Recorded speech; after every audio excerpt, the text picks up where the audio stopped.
Hallelujah. सर्वजण hallelujah. आपण सर्वजण उठून उभं राहूया प्रभूच्या सानिध्यामध्ये. Thank you Jesus. हालेलुया. या वेळेमध्ये सर्वजण डोळे बंद करूया आणि परमेश्वराला धन्यवाद देऊया. परमेश्वराची स्तुती करूया, कारण आपला परमेश्वर चांगला परमेश्वर आहे. आपला परमेश्वर हा राजांचा राजा, तो प्रभूंचा प्रभू आहे. या वेळेमध्ये परमेश्वराला धन्यवाद देऊया, परमेश्वराची हुंकार स्तुती करूया. Thank you Jesus. हालेलुया. हालेलुया. धन्यवाद देतो परमेश्वरा. प्रभुदेवा ती स्तुती करतो, कारण प्रभुदेवा तू महान आहेस, अद्भुत आहेस. प्रभुदेवा तू राजांचा राजा, तू प्रभूंचा प्रभू आहेस.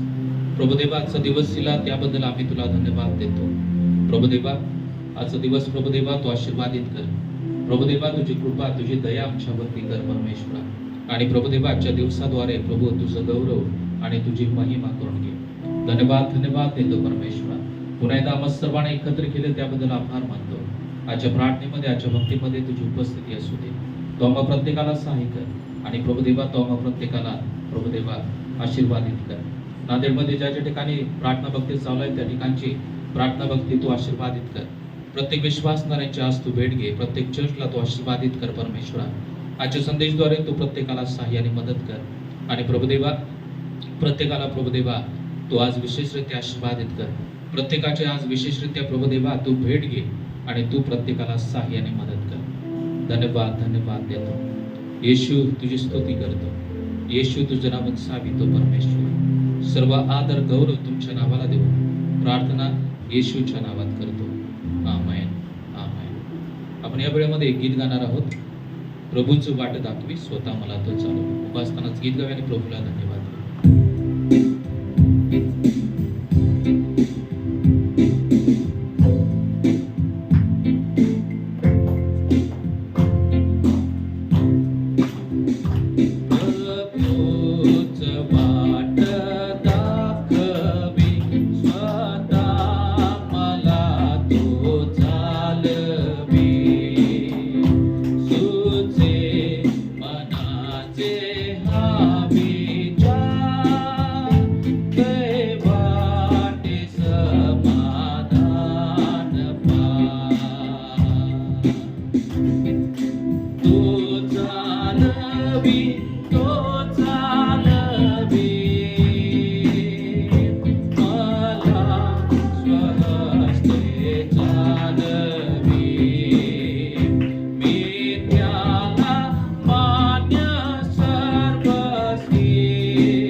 माझा पूर्ण मृत्यु तेरी नाविना प्रभूचा चालवी कृपा तो चालवी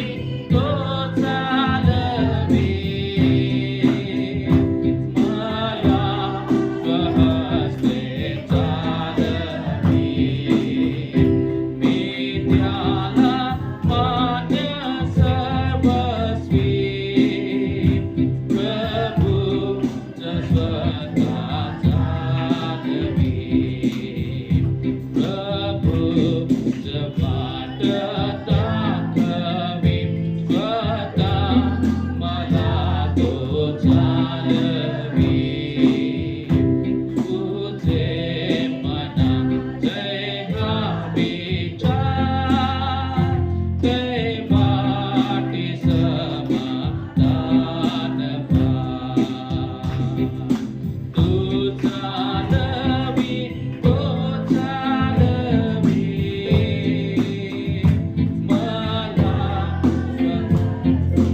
चालवी मी त्याला मान्य सर्वस्वी प्रभूचं स्वतः चालवी प्रभूचं स्वतः चालवी थँक यू लॉर्ड हालेलुया धन्यवाद देतो परमेश्वरा प्रभुदेवा तुझी स्तुती करतो कारण प्रभुदेवा तू महान आणि अद्भुत परमेश्वर आहेस प्रभुदेवा तू आम्हाला नेहमी चालवतोस प्रभुदेवा या जगामध्ये आम्ही जीवन जगत असताना परमेश्वरा आम्ही स्वतःच्या इच्छेनं जगू शकत नाही तेव्हा परमेश्वरा सर्व गोष्टीमध्ये तू आम्हाला सहाय्य करतोस पवित्र आत्मा तू आम्हाला कैवार दिलेला आहेस आणि त्या पवित्र आत्म्याच्या प्रेरणेनं आम्ही चालत असताना प्रभुदेवा तू आम्हाला सहाय्य करतोस त्याबद्दल आम्ही तुला धन्यवाद देतो प्रभुदेवा आम्ही सर्वांनी तुझ्या धावेवरती धावत राहावं प्रभुदेवा तुझा मार्ग सत्याचा मार्ग कधीच सोडून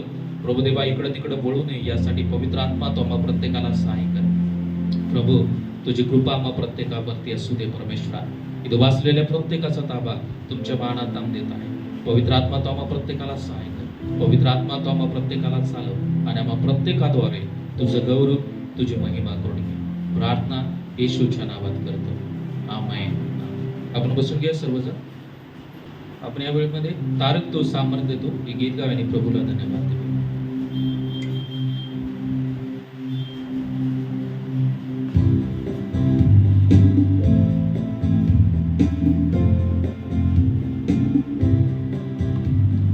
तारक तो सामर्थ्य तो येशू देव युगानुयुगा हे तारक तो सामर्थ्य तो येशू देव युगानुयुगा हे आहा आहा हालेलुया ओ हो हो हो होसाना आहा आहा हालेलुया ओ हो हो hosanna hallelujah hallelujah hallelujah hallelujah hallelujah hallelujah हा दिवस प्रभूचा आहे आपण उल्हास व आनंद करू हा दिवस प्रभूचा आहे आपण उल्हास व आनंद करू स्वर्गाच्या देवाला स्तुतीचे गीत गाऊ हालेलुया स्वर्गाच्या देवाला स्तुतीचे गीत गाऊ तारकतो तारकतो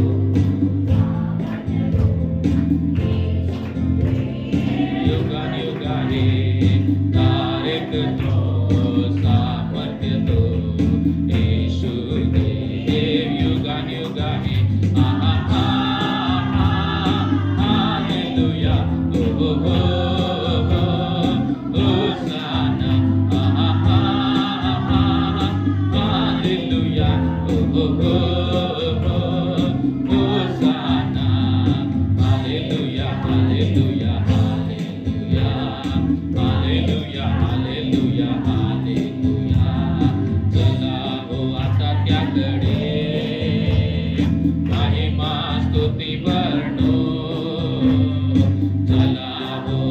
राजाकडे महिमा स्तुती वर्णो स्वर्गाच्या देवाला स्तुतीचे गीत गाऊ हालेलुया स्वर्गाच्या देवाला स्तुतीचे गीत गाऊ तारतो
पवित्र आत्मा दे, शक्ति हमें देना। गीत गावे, प्रभुला धन्यवाद।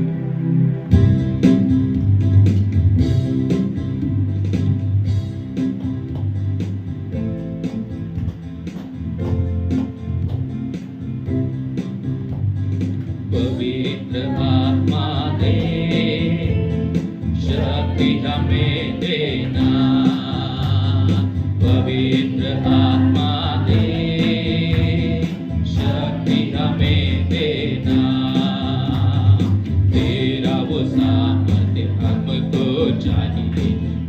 प्रभु तू ये जानता है, तेरा वो सामर्थ्य हमको चाहिए। हे प्रभु तू ये जानता है, पवित्र आत्मा ने शक्ति हमें देना। पवित्र आत्मा शक्ति हमें देना। पहली शताब्दी के जैसे ही चिन्ह चमत्कार होने के लिए, पहली शताब्दी के जैसे ही चिन्ह चमत्कार होने के लिए, पहले से भी अधिक शक्ति तू हमको देना। पहले से भी अधिक शक्ति तू हमको देना। पवित्र आत्मा दे शक्ति हमें देना। पवित्र आत्मा दे शक्ति हमें देना। तेरा वो सामर्थ्य हमको चाहिए। हे प्रभु तू ये जानता है, तेरा वो सामर्थ्य हमको चाहिए। हे प्रभु तू ये जानता है, पवित्र आत्मा दे देना। पवित्र आत्मा दे शक्ति हमें देना। संसार की अभिलाषा से भागने और शैतान की शक्ति से जय पाने। संसार की अभिलाषा से भागने और शैतान की शक्ति से जय पाने। धीरज से तेरी सेवा करने अभिषेक करना हमें। धीरज से तेरी सेवा करने अभिषेक करना हमें। पवित्र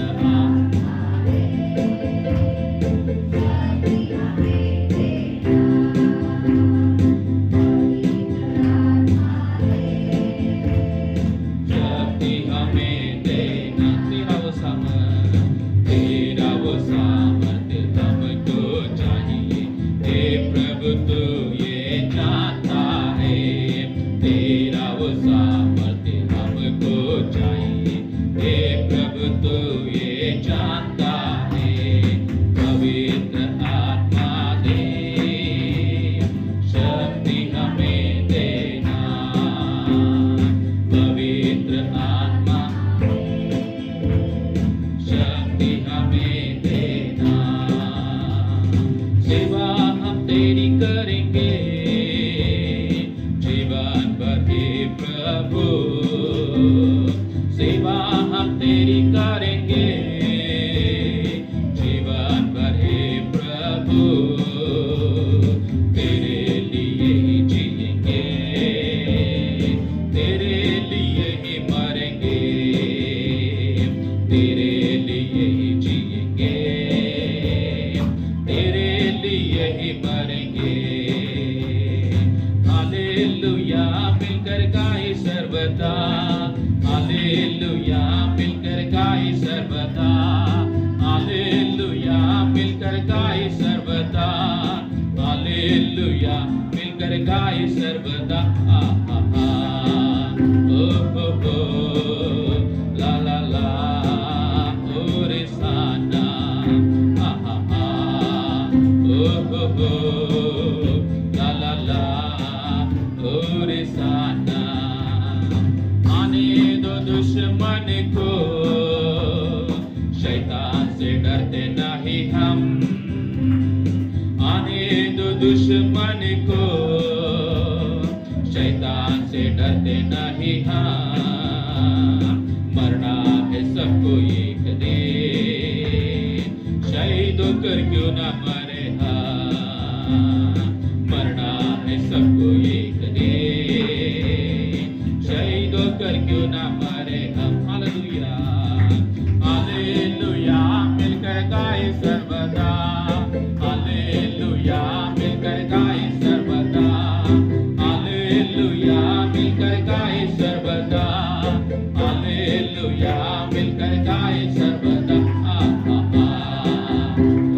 La la la, Hosanna.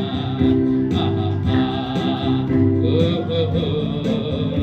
La la la, Hosanna. सेवा हम तेरी करेंगे, जीवन बहे प्रभु। सेवा हम तेरी करेंगे, जीवन बहे प्रभु।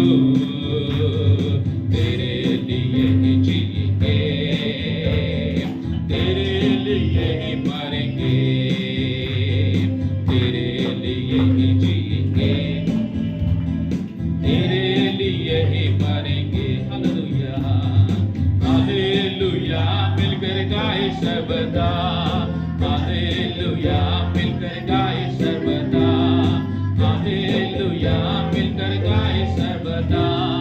हालेलुया, मिलकर गाए सर्वदा। ओ ला ला ला, होsanna।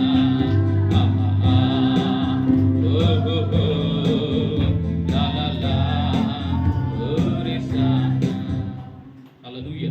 कुठून उभा राहूया आणि उभा राहून आपण ते शरण पुन्हा एकदा गाव्या। हालेलुया, होsanna। आपण हात उंच करून ते गीत गाऊया आणि प्रभूला धन्यवाद देऊया।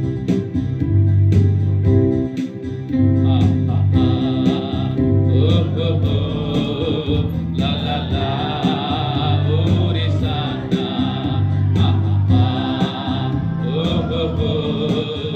La la la, hosanna। सेवा हम तेरी करेंगे, जीवन बहे प्रभु। सेवा हम तेरी करेंगे, जीवन बहे प्रभु। तेरे लिए ही जिएंगे, तेरे लिए ही मरेंगे,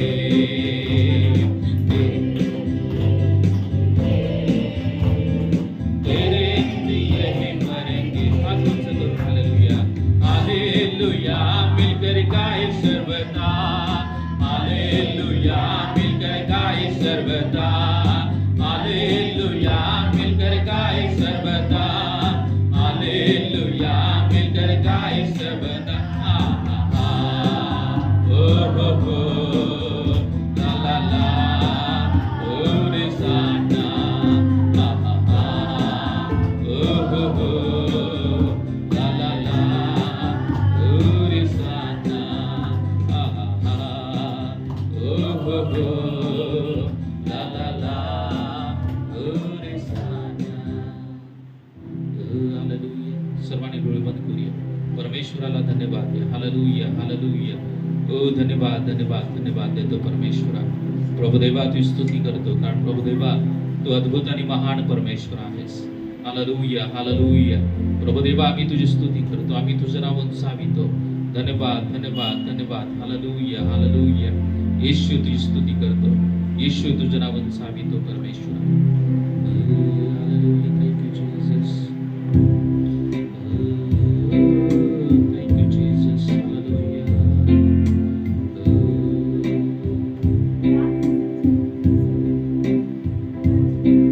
तेरी स्तुति मैं करूं, आराधना करूं दिल से, दिल से। तेरी स्तुति मैं करूं, आराधना करूं दिल से, दिल से।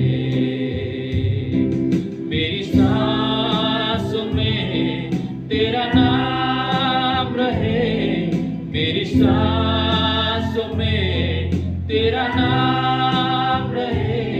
हे प्रभु तू ही तो,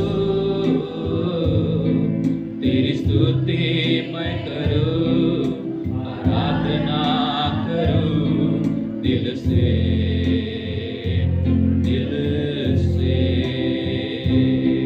तेरी स्तुति मैं करूं, आराधना करूं दिल से, दिल से। मेरी नजर जाए वहाँ तेरी स्तुति हो,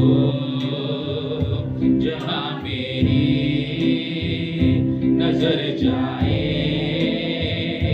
वहाँ तेरी स्तुति हो। सारी दुनिया का रखवाला तू, सारी दुनिया का रखवाला तू, हे प्रभु तू ही तू। तेरी स्तुति मैं करूं, आराधना करूं दिल से, दिल से। तेरी स्तुति मैं करूं, दिल से, दिल से। मेरी सांसों में तेरा नाम रहे, मेरी सांसों में तेरा नाम रहे, हे प्रभु तू ही तू। तेरी स्तुति मैं करूं, आराधना करूं दिल से, दिल से। खुशी और गम में साथ हो तेरा, प्रारंभ और अंत में नाम हो तेरा। खुशी और गम में साथ हो तेरा, प्रारंभ और अंत में नाम हो तेरा। मेरे जीवन का सहारा तू, मेरे जीवन का सहारा तू, हे प्रभु तू ही तू। तेरी स्तुति मैं करूं, आराधना करूं दिल से। तेरी स्तुति मैं करूं, आराधना करूं दिल से, दिल से। Hallelujah, hallelujah, thank you Jesus. Yeshu तुझी स्तुती करतो, येशू तुझं नावांचं आभितो, येशू तुझ्यासारखा कोणी नाही। Hallelujah, hallelujah, thank you Jesus, hallelujah, thank you Jesus, hallelujah, thank you Jesus. तो परमेश्वर आपला रखवाला आहे, तो परमेश्वर आपला सहारा आहे। आपल्या जीवनामध्ये आपल्या प्रभूला जेव्हा आपण प्राथमिकता देऊ, तेव्हा तो परमेश्वर सर्व गोष्टीमध्ये आपल्या सोबत राहणारा परमेश्वर आहे प्रिया। तो परमेश्वर तुम्हाला कधी सोडणार नाही, परंतु कधी कधी आपण त्या प्रभूला सोडतो आणि आपण त्या परमेश्वराला पुन्हा विचारतो की प्रभू तू मला सोडलेला आहेस। कारण देवाचं वचन सांगत आहे की जन्म दिलेले आई वडील तुम्हाला सोडतील, परंतु मी तुम्हाला कधी सोडणार नाही। परमेश्वर आपल्याला कधी सोडत नाही, परमेश्वर आपला कधीच त्याग करत नाही। Thank you Jesus, hallelujah.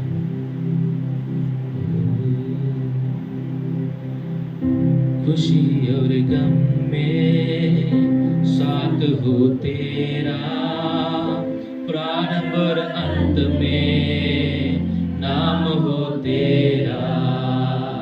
खुशी और गम में साथ हो तेरा, प्रारंभ और अंत में नाम हो तेरा। मेरे जीवन का सहारा तू, मेरे जीवन का सहारा तू, हे प्रभु तू ही तू। तेरी स्तुति मैं करूं, आराधना करूं दिल से, दिल से। तेरी स्तुति मैं करूं, आराधना करूं दिल से, दिल से। मेरी सांसों में तेरा नाम रहे, मेरी सांसों में तेरा नाम रहे, मेरे प्रभु तू ही तू। तेरी स्तुति मैं करूं, आराधना करूं दिल से, दिल से। तेरी स्तुति मैं करूं, आराधना करूं दिल से, दिल से। Thank you Jesus. खुशी और गम में साथ हो तेरा। आपली परिस्थिती कशी का असेना प्रिया, आपण आनंदामध्ये असेल, काही वेळा अनेक दुःख आपल्या जीवनामध्ये असेल, काही वेळा अनेक निराशा आपल्या जीवनामध्ये असते, परंतु प्रियानो आज मला तुम्हाला सांगू द्या की तो परमेश्वर तुम्हा प्रत्येकाबरोबर आहे। तो परमेश्वर तुम्हा प्रत्येकाबरोबर चालणारा परमेश्वर आहे। तेव्हा आपल्याला काळजी करण्याचं काहीच कारण नाही प्रिया। आपल्याला आपल्या भविष्याबद्दल किंवा आपल्या भावी जीवनाबद्दल चिंता करण्याचं काहीच कारण नाही। Thank you Jesus, hallelujah. कारण आपला परमेश्वर प्रारंभ आणि शेवट आहे। तो आपला सहारा आहे, तो आपला रखवाला परमेश्वर आहे प्रिय। हालेलुया। येशू तुझी स्तुती करतो। थँक यू जीसस, धन्यवाद देतो प्रभुदेवा। आराधना तू आशीर्वादित केली त्याबद्दल आम्ही तुला धन्यवाद देतो। पुन्हा एकदा प्रभुदेवा तू आम्हाला जाणीव करून दिलीस की प्रभुदेवा आमच्या सर्व परिस्थितीमध्ये भले आमचे आप्तजन, आमचे नातेवाईक आमच्या सोबत नसणार, परंतु प्रभुदेवा आम्हाला खात्री आणि विश्वास आहे की तू नेहमी आणि सदैव आमच्या बरोबर आहेस। प्रभुदेवा इथं वाचलेल्या प्रत्येक व्यक्तीसोबत तू आहेस, प्रत्येक व्यक्तीची तू काळजी घेणारा परमेश्वर आहेस, प्रत्येक व्यक्तीला सांभाळणारा तू परमेश्वर आहेस। धन्यवाद, धन्यवाद देतो येशू प्रभुदेवा, तुझी स्तुती करतो येशू, तुझं नाव उंचावितो, तुझ्या प्रेमासाठी, तुझ्या कृपेसाठी, तुझ्या अद्भुत दयेसाठी आम्ही तुला धन्यवाद देतो। इथं वाचलेल्या प्रत्येक व्यक्तीच्या अंतःकरणाला स्पर्श कर, सर्व निराशा तू काढून टाक, सर्व दुःखामध्ये परमेश्वरा तू प्रत्येकाचं सांत्वन कर।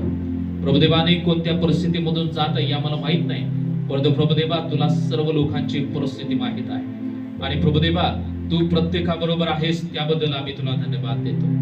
तू प्रत्येकाची काळजी घेत आहेस, तू प्रत्येकाला सुरक्षित ठेवत आहेस, तू प्रत्येकाला प्रभुदेवा आशीर्वादित करत आहेस, तू प्रत्येकाला सांत्वन देत आहेस, तू प्रत्येकाचं जीवन शांतीने भरत आहेस।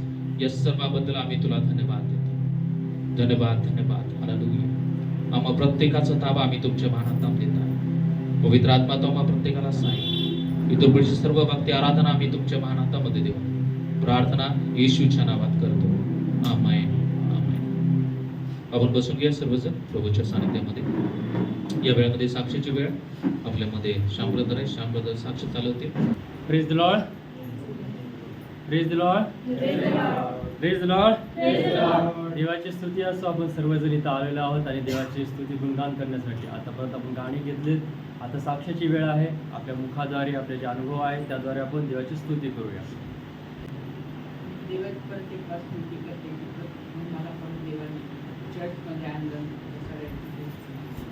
याबद्दल मी देवाचा मागच्या आठवड्यात मी फार निराश झाली।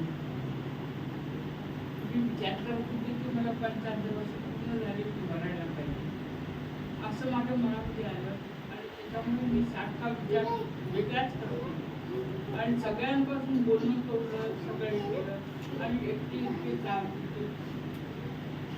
मला खूप त्रास झाला की परमेश्वर माझं कोणीच नाही जगामध्ये, मी एकटीच आहे। साहेबांना फोन केला. बाळासाहेब आले, मला खूप समजून सांगितलं होतं की सिस्टर आपण कसं वागायला पाहिजे, कसं राहायला पाहिजे. मी एकट्या नाही आहे, तुम्हाला सगळ्यांनी सोडलं तरी देव तुम्हाला आहे. सगळेजण परेशान होते माझ्यासाठी, पण बाळासाहेबांनी मला अगदी व्यवस्थित समजून सांगितलं. तर ते माझ्यापेक्षा लहान आहेत, मला कळायला पाहिजे, पण मला कळलं नाही. देवाने त्यांना माझ्यासाठी पाठवलं आणि त्यांनी मला चांगलं मार्गदर्शन केलं. त्याबद्दल मी त्यांचे आभारी आहे आणि परमेश्वराचे आभारी आहे. परमेश्वराने तुम्हाला नवीन मार्ग दाखवला, जीवनामध्ये आनंदी राहण्याचा मार्ग दाखवला आणि जी परिस्थिती आहे त्या परिस्थितीला तोंड देऊन पुढे चालण्यासाठी त्यांनी मला शक्ती दिली आहे. आणि परमेश्वराचे मी आभार मानते, तो मला चालवतो. त्यांनी मला आनंद बदला. आता मी विचार केला की जितके दिवस देवाने मला जीवन दिलेलं आहे, आयुष्य दिलेलं आहे, ते मी आनंदाने जगणार आणि खूप खूप आनंदाने जगणार. माझ्या मनाला मी निराशा देणार नाही. म्हातारपण असं आहे की काहीतरी वेगळं विचार येतात, पण ते मी आता येऊ देणार नाही असं मी परमेश्वराला ठाम सांगितलेलं आहे. तर तेव्हा ते सगळे लोक आनंदित आले माझ्याकडे की मी त्या गोष्टीतून बाहेर आलेली आहे. आणि तुम्ही सगळेजण माझ्या प्रार्थना करा की एजमध्ये मी जात असताना राहत असताना परमेश्वर माझ्यासोबत राहू, मला शक्ती देऊ, सामर्थ्य देऊ आणि वेळोवेळी मार्गदर्शन करो की नाही बाबा मी तुला सोडणार नाही. परमेश्वराने सांगितलेलं आहे की मी तुला कधीच सोडणार नाही आणि तो मला त्यांनी मला सोडलेलं नाही. पण मी सैतानाच्या मार्गात गेले होते आणि वेगळाच विचार करत होते, पण सगळे विचार माझ्यापासून दूर गेले आणि मी परमेश्वरामध्ये परत आले. त्याबद्दल सगळे आनंदी झाले आणि मी देवाचे आभार मानते की त्यांनी मला सगळ्या गोष्टी व्यवस्थित कळून शिकले आणि त्यांनी मला मार्गदर्शन केले. याबद्दल मी देवाचे खूप खूप आभारी आहे. माझ्या घरचे लोक मला म्हणते ते आपल्या आजी वगैरे 110 वर्ष जगलेले आहे, मग तू पण जग ना, 75 वर्ष मरते का म्हणते, असं बोलू नको. पण मी सारखं तेच बोलायचे. तर परमेश्वराने मला दाखवून दिलं की तू इतकं आयुष्य मी दिलेलं आहे की तू जगायला पाहिजे, आनंदाने जग, ह्याच्याने जग. आणि मी त्याप्रमाणे करणार आहे आणि जगण्याचा प्रयत्न करणार आहे. आणि परमेश्वरा त्या दिवसापासून नवऱ्याचे झटकून टाकलं आणि मी देवामध्ये पूर्णपणे देवाचा आधार घेऊन चालण्याचा प्रयत्न करणार आणि करत आहे. देवाने त्याच्यामध्ये यश देऊन मला चांगला मार्ग दाखवावा असं माझं काम. विशेष करून आंटीसाठी आपण प्रार्थनेमध्ये आठवण ठेवू आणि आपण त्याच्यामुळे नंतर सुद्धा प्रेयरमध्ये त्यांचं आपलं नाव घेऊ. म्हणजे जे निराशा या वयामध्ये त्यांना वाटत आहे ते वाटायला नाही पाहिजे. आणि सगळ्या गोष्टी असून सुद्धा आपल्याला हे निराशा येत राहतात. हे जे गोष्टी आहेत वारंवार माणसाला ते गोष्टी चळवळतात. तर विशेष प्रत्येकाला तशा गोष्टी येतात. छोटंसं काही गोष्टी झाल्या तर असं वाटतं की काहीतरी करावं, नको असं हे वाटतं. पण ह्या निराशापासून आपल्याला पुढे यायचं आहे आणि विशेष करून आपल्याला प्रार्थनेमध्ये आठवण ठेवायची स्वतःबद्दल. आणि जे प्रेयर आहेत आपले डेली लाईफचे प्रेयर आहेत त्याच्यामध्ये आभार मानायचे आहेत आपल्याला. परमेश्वराला मी धन्यवाद देते आणि त्यांची स्तुती करते की लाडकोपण त्याने आम्हाला सांभाळलं, आम्हाला लागणारा सर्व गरजा केलेल्या आणि तो आमच्यासोबत आहे म्हणून परमेश्वराचे मी उपकार मानते. आणि एक गोष्ट की गेल्या महिन्यामध्ये आपण सर्वांनी विकासासाठी प्रार्थना केली होती की त्यांचं MRI होतं, जे त्यांना गळ्याचा म्हणजे मानेचा त्रास आहे, पाठीचा त्रास आहे, ते मणक्याचा त्रास आहे. तो परमेश्वराने त्या उत्तर आम्हाला दिले. Praise the Lord. आणि हे सर्व एकजुटीने प्रार्थना केली असेल देवाने तिला आशीर्वाद करावा, तिला जे काही त्रास होता मानेचा आणि पाठीचा आहे तो सर्व निघून जावा आणि देवाचं गौरव मिळावं. Praise the Lord. देव आरोग्य देणारा आहे. देव आरोग्य देणारा आहे. प्रार्थनेचं उत्तर देणारा आहे. आपण गेल्या महिन्यामध्ये अंगठीची जे विनंती होती ते ऐकली होती आणि आज आंटी आपल्या सोबत आहेत आणि जे काही ते रिपोर्ट होते ते सगळं काही नॉर्मल आहे. याबद्दल देवाचे आपण आभार मानूया. हालेलुया. सर्वजण हालेलुया. हालेलुया. मी सुद्धा देवाचे आभार मानतो. 2 दिवस अगोदर मला सकाळ घराकडून फोन आला की मम्मी आजारी आहे आणि त्यांचा बीपीचा प्रॉब्लेम झालेला आहे आणि त्यांना दवाखान्यात नेलेला आहे. कधी कधी मला असं पहाटेचा फोन आला की खूप भीती वाटते. तर त्यांना दवाखान्यात नेले, BP खूप लो झाला होता आणि विकनेस होता, रात्रीपासून त्रास होत होता. त्यांना श्वासोच्छ्वास घ्यायला त्रास होत होता आईला माझ्या, आणि रात्रभर तशीच काढले अंगावरती आणि सकाळी पूर्ण गळून गेले ते आणि विकनेस आला, तिला झोपेतून उठता पण येत नव्हतं. मग पप्पा पण घाबरले होते आणि पप्पांनी मग आपले काही लोक आहेत त्यांची मदत घेतली आणि त्याला कोतोली गावामध्ये नेलं दवाखान्यामध्ये. आणि मग तिथं मग डॉक्टरांनी चेकअप केलं तर BPचा इश्यू होता आणि त्यानंतर त्यांनी काही सलाईन्स आणि काही इंजेक्शन वगैरे दिले आणि आता आई बरी आहे आणि परमेश्वराने तिला पूर्ण बरं केलं, आरोग्य दिलं. थोडासा विकनेस आहे, परंतु येणाऱ्या दिवसामध्ये आपण प्रार्थना करूया आणि परमेश्वर त्यांना नक्कीच आरोग्य देईल. आणि जेव्हा फोन आला होता तेव्हा मी पण घाबरलो होतो आणि मी प्रार्थना करत होतो जेव्हा फोन आला की काहीच कॉम्प्लिकेशन नसू दे. मी प्रार्थना करू लागलो आणि देवाला सांगितलं की देवा तू तिला पूर्ण बरं, आणि देवानं त्या सकाळची माझी प्रार्थना ऐकली आणि देवानं तिला पूर्ण बरं केलं आणि कोणतेच कॉम्प्लिकेशन नाही झाले, त्याबद्दल देवाला धन्यवाद. त्याचप्रमाणे मागील 1-2 आठवड्याच्या अगोदर तिचं डोळ्याचं ऑपरेशन झालेलं आहे. म्हणजे डोळ्याचं ऑपरेशन झालेलं आहे, दिसत नव्हतं त्यामुळं तिने केलेलं आहे. तर आजूबाजूचे जे काही दुसरे लोक होते त्यांच्यासोबतचे, त्यांचं ऑपरेशन थोडंसं व्यवस्थित नाही झालं, परंतु त्यांना दिसायला थोडासा त्रास होत आहे. परंतु मम्मीचं जे ऑपरेशन झालं ते व्यवस्थित झालं एकदम. आणि दुसरे जे लोक आहेत त्यांनी जरा महागड्या लेन्स वगैरे टाकल्या होत्या, परंतु काही कॉम्प्लिकेशन झाले. परंतु मम्मीचं ऑपरेशन झालं आणि मम्मीला चांगलं दिसत आहे आणि परमेश्वर त्या गोष्टीमध्ये सुद्धा सहाय्य आणि मदत केली ऑपरेशनमध्ये. त्याबद्दल देवाला धन्यवाद असो. माझ्या आईसाठी प्रार्थना करा की देवाला पूर्ण आरोग्य द्यावं, विकनेस काढावा आणि सध्या जे काय डोळ्याचं ऑपरेशन आहे त्यामध्ये सुद्धा परमेश्वराने लवकर तिला बरं करावं आणि हेल्दी ठेवावं, यासाठी प्रार्थना करा.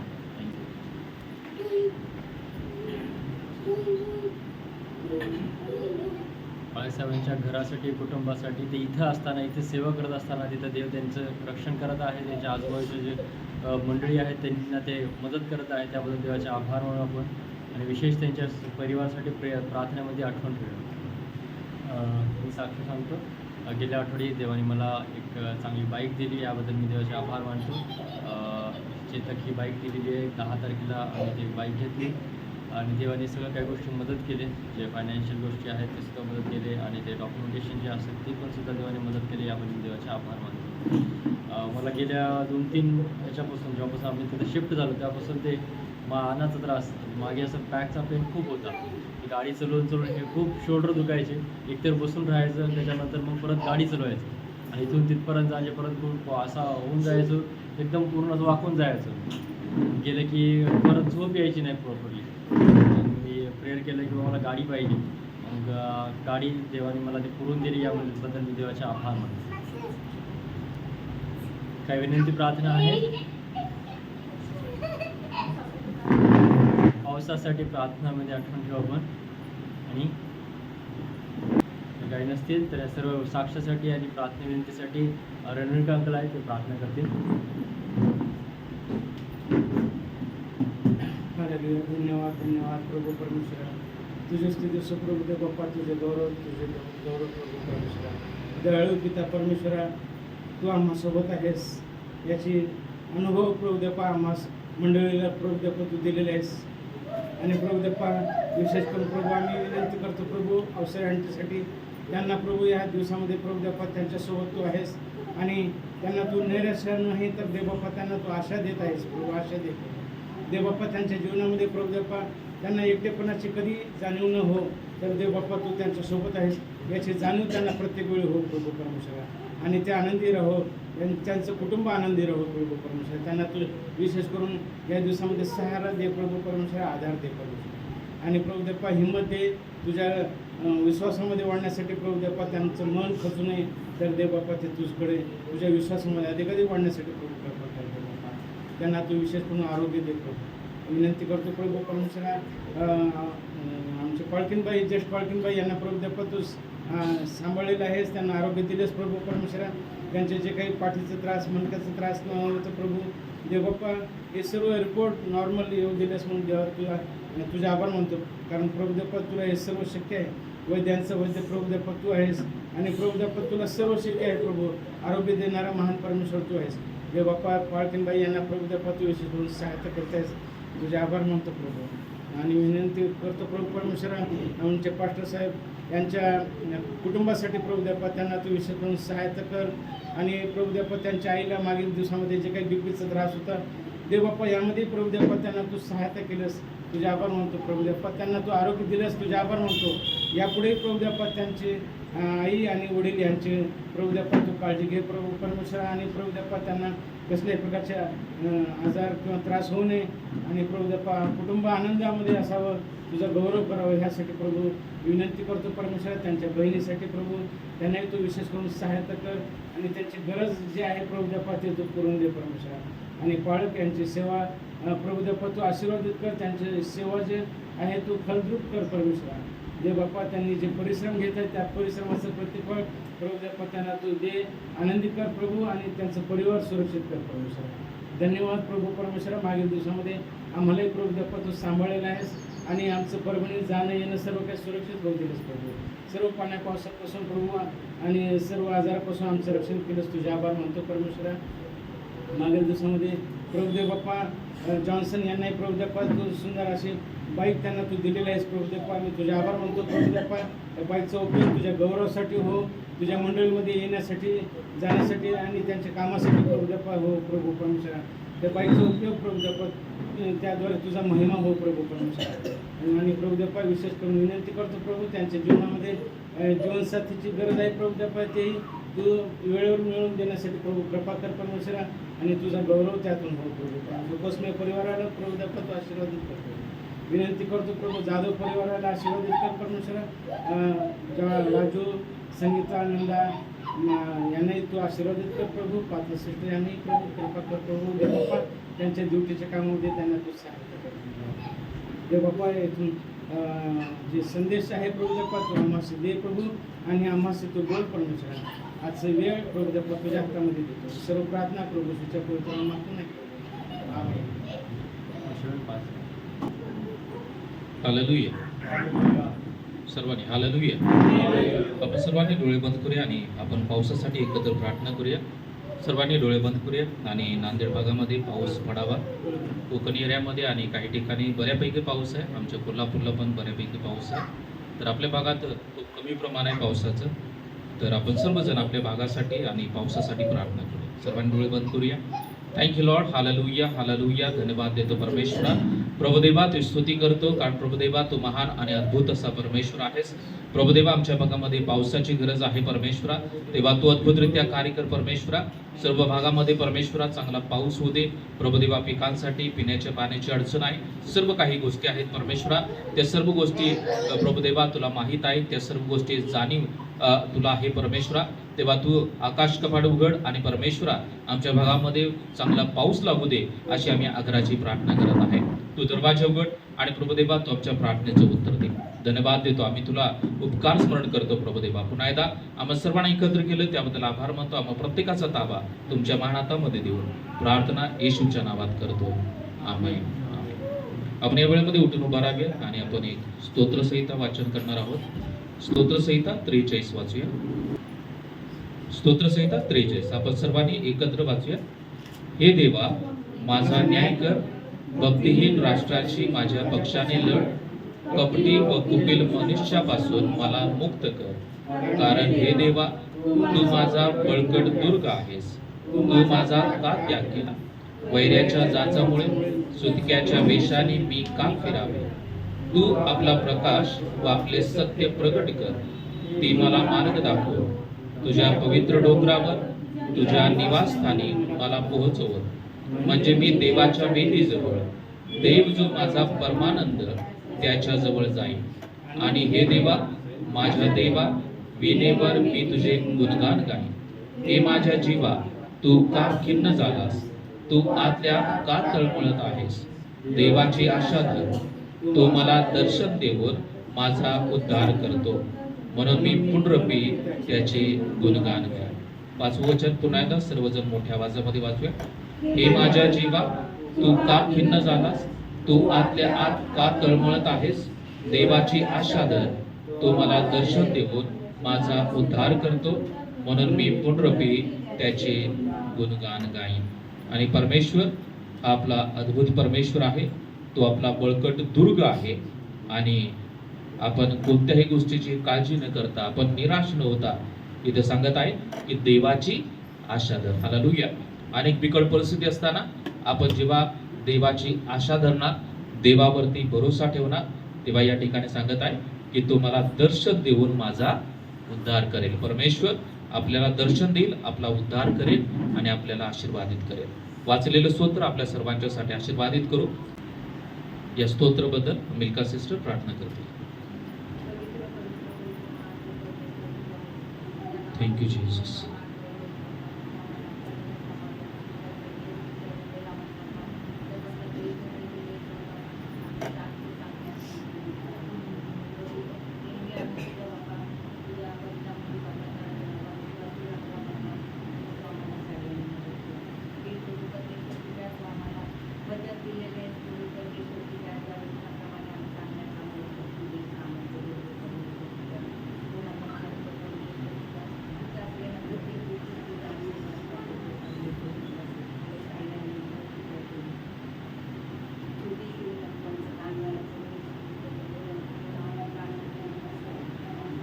आमेन.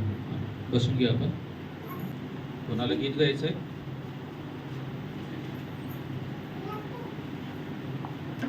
गायचंय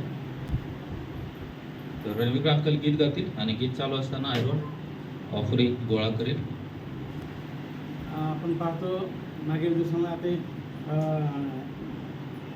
येशू ख्रिस्त जेव्हा जहाजामध्ये बसून जात होते तेव्हा त्यांचे शिष्यसुद्धा जात होते आणि वादळ वारं सुटलं आणि लाटा यायला लागले आणि समुद्रामध्ये ते तारू बुडते की काय अशी त्यांना भीती वाटू लागली. त्यावेळेस हे गीत आहे, सादरी भाषेतलं आहे, आदिवासी याच्यातलं सादरी गीत आहे. तर एक मी म्हणण्याचा मी प्रयत्न करतोय, मग चुकलं तर मला क्षमा करा. धन्यवाद. जीवनरूपी मोर डोंगा आहे, पापरूपी समुंदर माझे. जीवनरूपी मोर डोंगा आहे, पापरूपी समुंदर माझे. हिलेला डोलेला डर लागेला, प्रभु तो लेके चला. हिलेला डोलेला डर लागेला, प्रभु तो लेके चला. जीवनरूपी मोर डोंगा आहे, पापरूपी समुंदर माझे. हिलेला डोलेला डर लागेला, प्रभु तो लेके चला. गहरा समुंदर माझे, डोंगा मोर छोटका, कैसे जाऊं पार. गहरा समुंदर माझे, डोंगा मोर छोटका, कैसे जाऊं पार. पानी के लहर से डोंगा हिलेला, प्रभु तो लेके चला. प्रभु तो लेके चला. जीवन रूपी मोर डोंगा आहे, पाप रूपी समुंदर माझे. जीवन रूपी मोर डोंगा आहे, पाप रूपी समुंदर माझे. हिलेला डोलेला डर लागेला, प्रभु तो लेके चला. हिलेला डोलेला डर लागेला, प्रभु तो लेके चला. जेखन तुर मौचेल माने, डोंगा में जात राहे. जेखन तुर चेल माने, डोंगा में जात रहे. संकट और दुख आवेला, जेखन तुर चेल माने, डोंगा में जात रहे. संकट और दुख आवेला, संकट के समय में शांति देवेला, प्रभु तो लेके चला. संकट के समय में शांति देवेला, प्रभु तो लेके चला. जीवन रूपी मोर डोंगा आहे, पाप रूपी समुंदर माझे.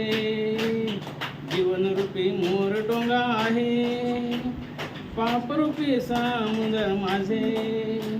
हिलेला डोलेला डर लागेला, प्रभु तो लेके चला प्रभु तो लेके चला. Thank you uncle. या वेळेमध्ये आपण दान आणि दर्शनासाठी आपण प्रार्थना करू. आपल्यामध्ये निलेश ब्रदर आहेत, ते तिथे झुटून उभं राहतील आणि दान दर्शनासाठी प्रार्थना करतील. Thank you, Jesus. Yes, Lord. तुझा आशीर्वाद असो आणि बहुतेक प्रभू परमेश्वरा की दानामध्ये प्रभू परमेश्वरा ज्यांनी प्रभू दिलेला आहे प्रभू त्यांना सध्या सत्तर पटीने आशीर्वाद दे प्रभू परमेश्वरा. जे देऊ शकले नाही त्यांना देखील आशीर्वाद दे प्रभू परमेश्वरा. आजही प्रार्थना करतो की प्रभू जे दान आलेलं आहे त्यासाठी द्यावा. आम्ही विशेष करून प्रार्थना करतो की त्याचा उपयोग प्रभू या भवनासाठी तुझ्या देवा राज्यासाठी वापरावा याच्यासाठी प्रार्थना करतो.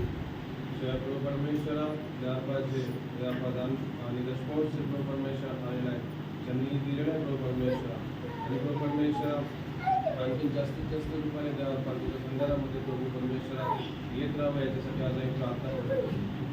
प्रभू परमेश्वरा की अनेक ठिकाणी देवा या देवा दान आणि दशमांश आणि तिथं बीज करून देवा व्हायची आहे प्रभू परमेश्वरा. त्याच्यामध्ये आणखी जास्तीत जास्त रीतीने भर घालतो. आणि प्रभू परमेश्वरा आज प्रार्थना करतो प्रभू हे देवा आमचे प्रिय बाळासाहेब यांना देखील देवा आणखी चांगल्या रीतीने देवा या देवा आणि दशमांशाद्वारे देवा अनेक लोकांपर्यंत पोहोचण्यासाठी देवा आर्थिक मदत व्हावी याच्यासाठी आज मी प्रार्थना करतो. देवा सगळ्यांना आशीर्वाद देतो परमेश्वरा आणि ही वेळ तुझ्या आधी सोबत प्रभू येशू ख्रिस्ताच्या नावाने ही प्रार्थना करून ऐकून हालेलुया. सर्वजण मोठ्यानं हालेलुया. देवाचे स्तुती असो. आज आपण देवाच्या वचनामधून काही गोष्टी शिकण्याचा प्रयत्न करणार आहोत. आपल्यामध्ये पास्टर पुजारी सर आहेत, तर ते आपल्याला वचनातून शिकवतील. या वेळेमध्ये आपण पुजारी पास्टर आहेत, त्याचप्रमाणे मिल्का सिस्टर आपल्यामध्ये आहेत, त्याचप्रमाणे निलेश ब्रदर आपल्यामध्ये आज आहेत. तर आपण सर्वजण त्यांच्यासाठी टाळ्या वाजूया आणि त्यांचं स्वागत करूया. Praise the Lord. आता आपण देवाच्या वचनामध्ये जाऊया. पुजारी पास्टर आपल्याला वचनातून शिकवतील. Praise the Lord. Praise the Lord. पुन्हा एक वार देवाचे आभार मानूया की आज सकाळी देवानं आमचं सहाय्य केलेलं आहे या ठिकाणी भक्तीसाठी येण्यासाठी. आणि सकाळी विचार करत होतो परंतु जाणं शक्य झालं नाही. नागपूरला जायचं होतं, परंतु मी म्हटलं चला पास्टरांना फोन केला. पास्टर म्हणे या, काही हरकत नाही. देवाच्या नावाला धन्यवाद असो. आम्ही कुठेही असो, आम्ही देवाची भक्ती करण्यामध्ये आपला रस असला पाहिजे, देवाची आराधना करण्यामध्ये. आणि देवाची योजना खास करून ती आहे. तुम्हाला मला देवाची आराधना करायला आवडतं, पण आराधना करीत असताना आराधनेमध्ये येणारे अडखळण हा शैतान आणीत आहे. आम्हाला पूर्ण मनाने भक्ती करण्याची इच्छा आहे, त्याला संतोष देण्याची इच्छा आहे. कुणी इथं बसलेला पर्सन असा नाही की त्याला देवाची आराधना करावीशी वाटत नाही किंवा देवाची भक्ती करावीशी वाटत नाही, असा कुणीही व्यक्ती नाही. इव्हन आम्हाला बायबल सांगतं की जे जगाची निर्मिती केलेली आहे, मानवाची निर्मिती केलेली आहे, त्यापैकी एकही जात, एकही जमात अशी आढळत नाही की जी उपासना करीत नाही. सर्व मानवजात जे काही निर्माण केलेलं आहे ते परमेश्वराची उपासना करणारी व्यक्ती आहे किंवा जात जमात आहे. मनुष्य प्राणी अशासाठी निर्माण केलेला आहे की त्याने परमेश्वराची भक्ती करावी, त्याची आराधना करावी. मग तुम्ही म्हणाल की बाबा या सर्व गोष्टी जर देवाने निर्माण केलेल्या आहेत आणि देवाची योजना अशी आहे, तर मग आम्हाला भक्ती करण्यासाठी अडचणी का? आम्हाला आराधना करण्यासाठी अडचणी का? बायबल वाचण्यासाठी, प्रार्थना करण्यासाठी अडचणी का? धार्मिक जीवन जगण्यासाठी अडचणी का? आणि आम्ही पाहतो जगामध्ये आम्ही किती धार्मिक प्रवृत्तीने वागलो, किती सत्याने वागलो, तर शेवटी एक म्हण आहे की सत्याची दुनिया नाही. आपण कधीतरी असं म्हणतो अन्याय आपण सहन करत नाही. आमच्यावर का अन्याय झालेला आहे? आम्ही चुकीचे नाही, आम्ही सत्य सांगत आहोत, सत्यानं वागत आहोत, चालत आहोत, परंतु आमच्यावर अन्याय होत आहे. हे असं का? याची परिस्थिती काय आहे?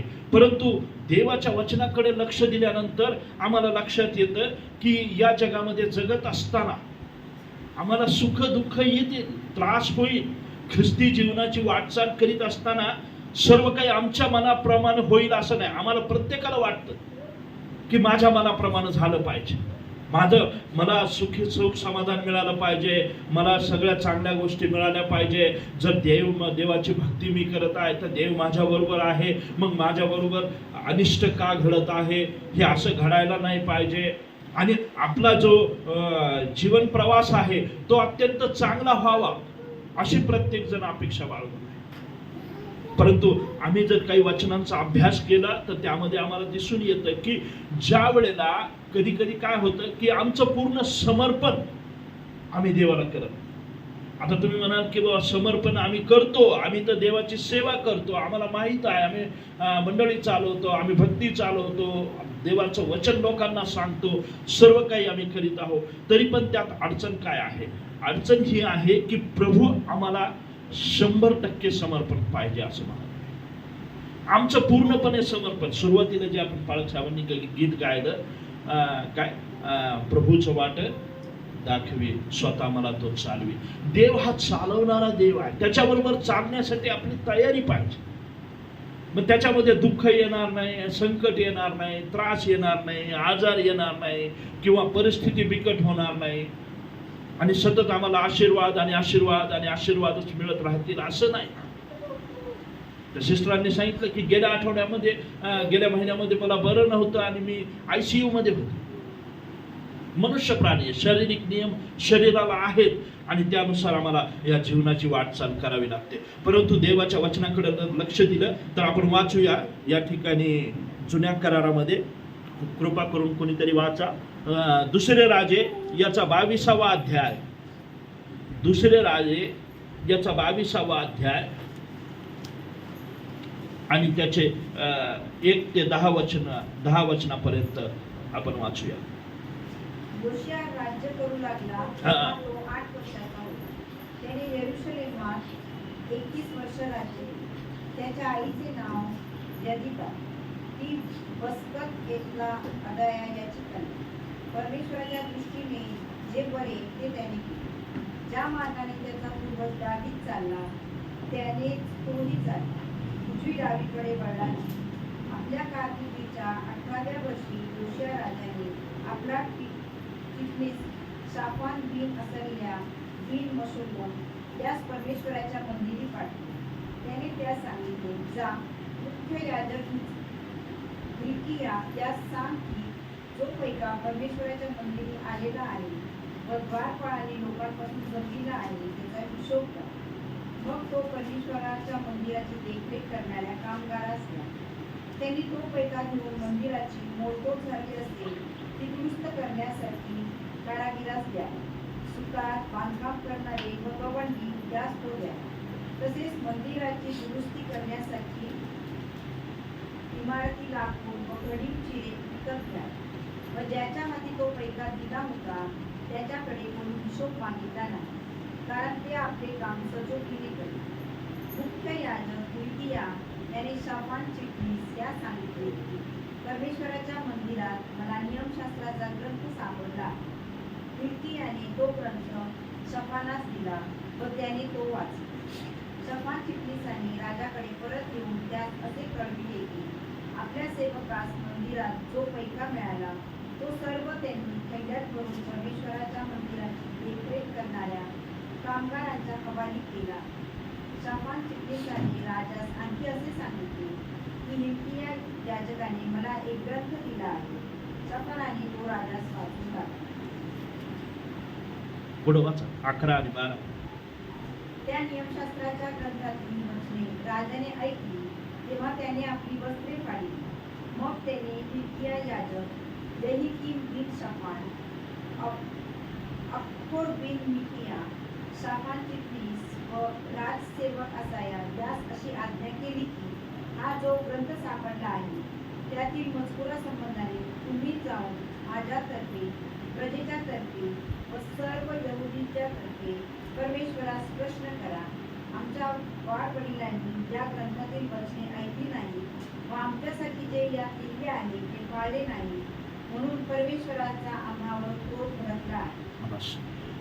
या ठिकाणी तुम्हाला जुना करार जर समजत असेल तर तुम्ही त्याचा कधी बारकाईने अभ्यास केला तर तुमच्या लक्षात येईल की या योशिया राजानं 31 वर्ष राज्य केलेलं आहे. किती वर्ष? 31 वर्ष राज्य केलं. परंतु त्याच्या लक्षात आलं नाही की प्रजेचं राज्य चालवित असताना काय गोष्टी करायला पाहिजे, काय गोष्टी पाळायला पाहिजे, काय नियम आहेत, काय अटी आहेत, कसा राज्य कारभार केला पाहिजे याविषयी तो सिरियस नव्हता. होता कारभार पाहत होता परंतु सिरियस नव्हता. आणि मग त्या ठिकाणी वचन म्हणतंय की तो कारभार करीत असताना ज्या काही बारीक स्वारीक त्रुटी राहिलेल्या आहेत राज्य चालवताना त्या योशियाने त्याकडेच गंभीरतेनं लक्ष दिलेलं नाही. आणि ज्या वेळेला त्या ठिकाणी आम्ही 13व्या वचनामध्ये आम्ही वाचू लागतो की देवाची आणि त्याची भेट झालेली आहे. देवाने त्या योशियाची भेट घेतली आणि त्याला सांगितलं की बाबा तू सगळं काही करत आहे परंतु या गोष्टी तू करायला पाहिजे, त्या गोष्टी राहून गेलेल्या आहेत. कधी कधी देव आमची भेट घेतो. आम्ही सेवा करीत असताना, मंडळीमध्ये असताना, काम करीत असताना, राज्यकारभार चालवित असताना देव आमची भेट घेतो आणि देवाला ते शक्य आहे.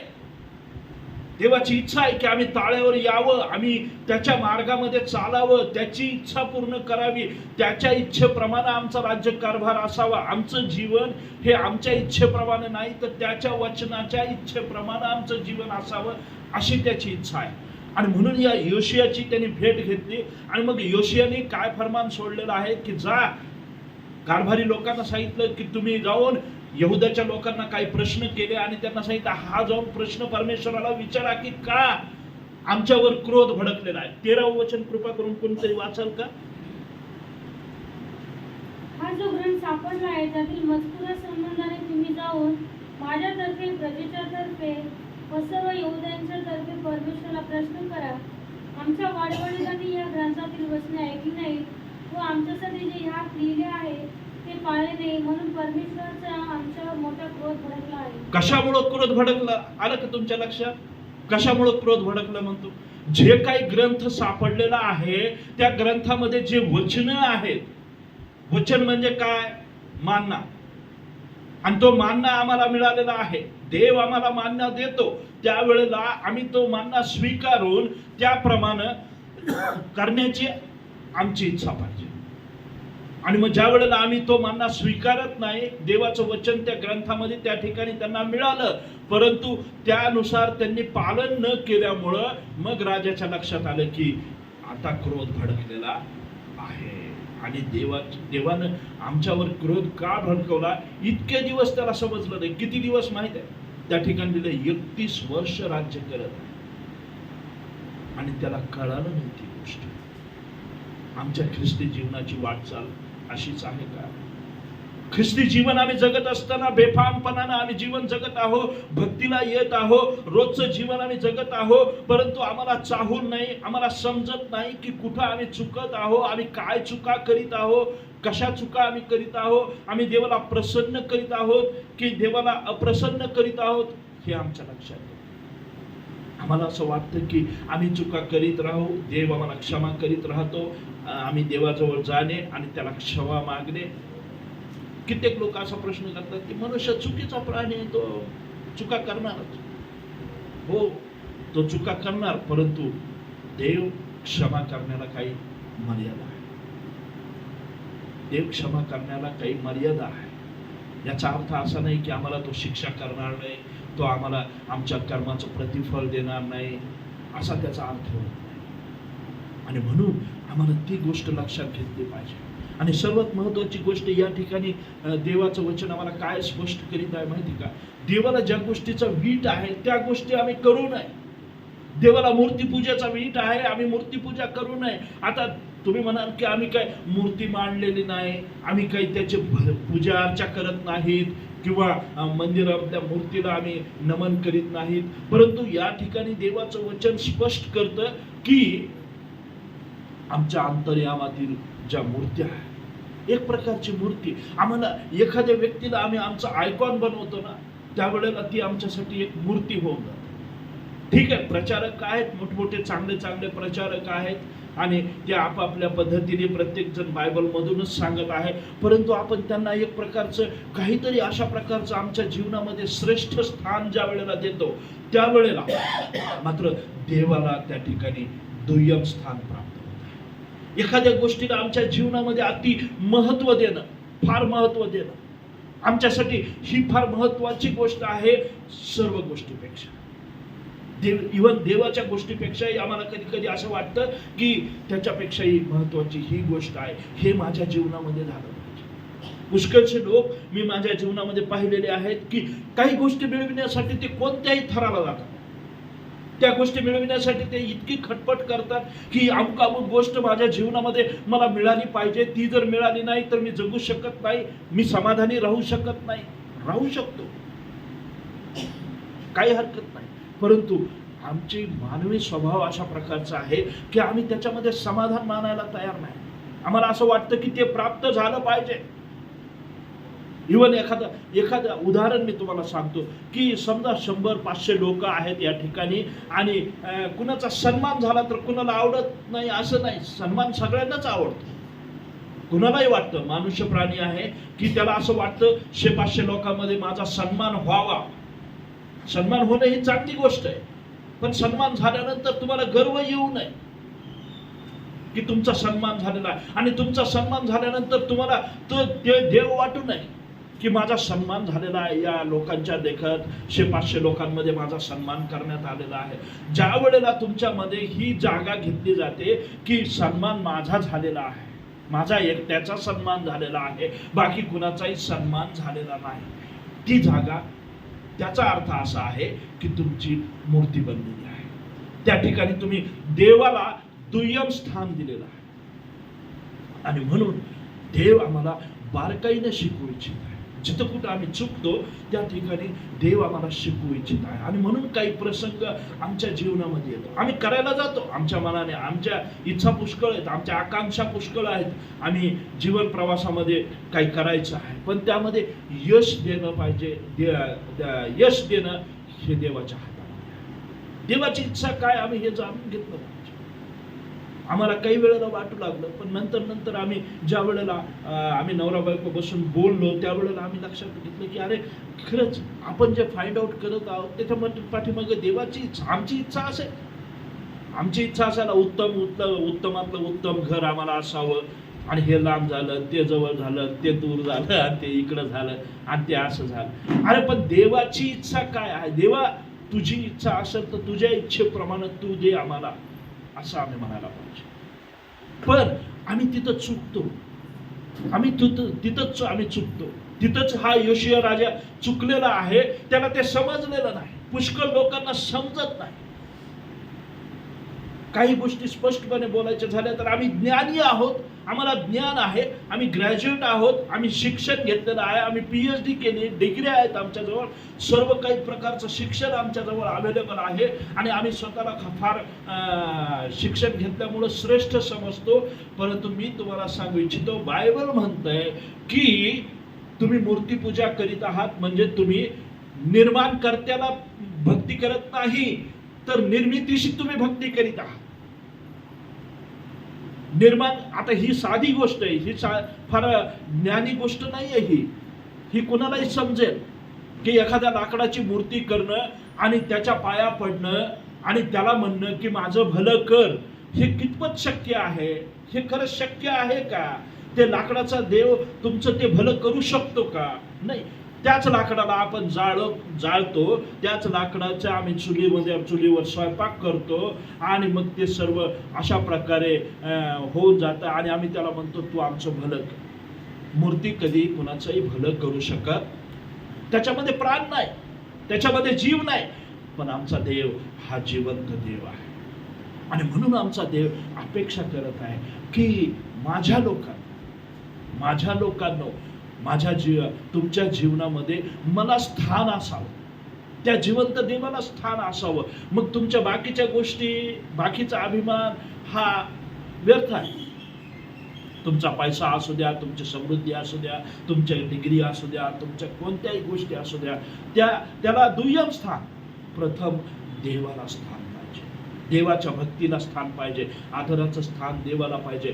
प्रथम स्थान देवा आणि मग इतरत्र गोष्टी.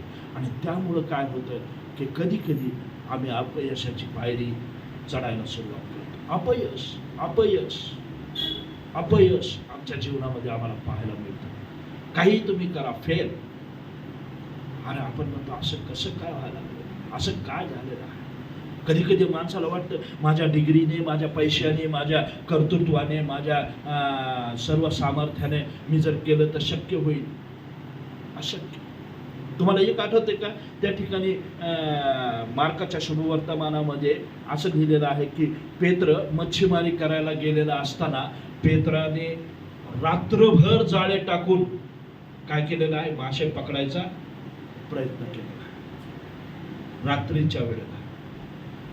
आणि लक्षात घ्या ती गोष्ट की ज्या वेळेला रात्रीची वेळ असताना पेत्र, आणि रात्रीची वेळच असते मासे पकडायची, मासे दिवसा सापडत, परंतु त्या ठिकाणी प्रभू आम्ही रात्रभर कष्ट केले. आम्ही काय केलेलं आहे, रात्रभर कष्ट केलेलं आहे, पण माझ्या हाती काहीही लागलेलं नाही. आणि ज्या वेळेला प्रभूने त्याला सांगितलं की तू उजवीकडे आपलं जाळं फेक, ते नेट जे आहे ते नेट उजव्या बाजूला फेक. आणि त्यावेळेला त्यांच्या जाळ्यामध्ये भरपूर मासे.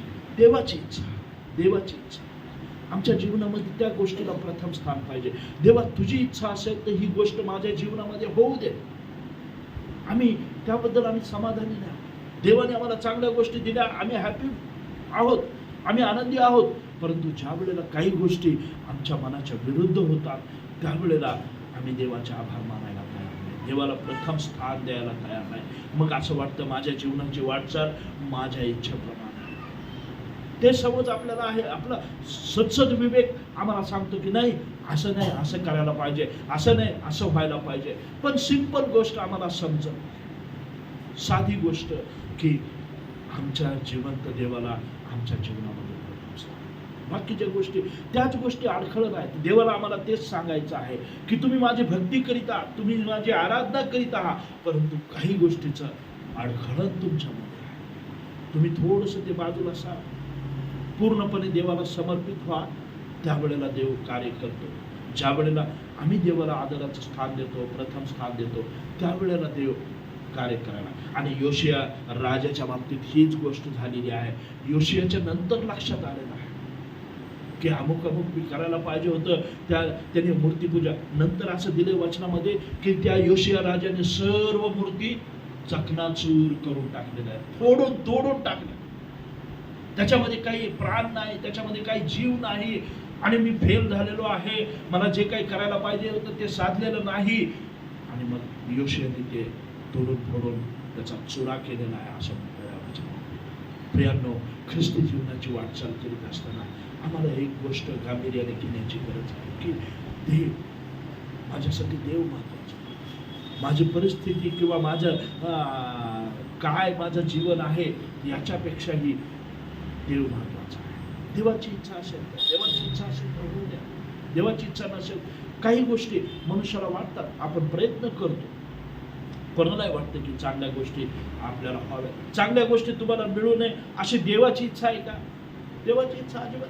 देवाची इच्छा अशी आहे की चांगल्याच गोष्टी आहोत, आपल्या कल्पनेपेक्षा, आपल्या विचारापेक्षा, की त्याच्यापेक्षा कितीतरी गोष्टी देव आम्हाला चांगल्या देऊ शकतो. एक वचन वाचूया आपण, पहिले इतिहास 28 वचन 9. पहिले इतिहास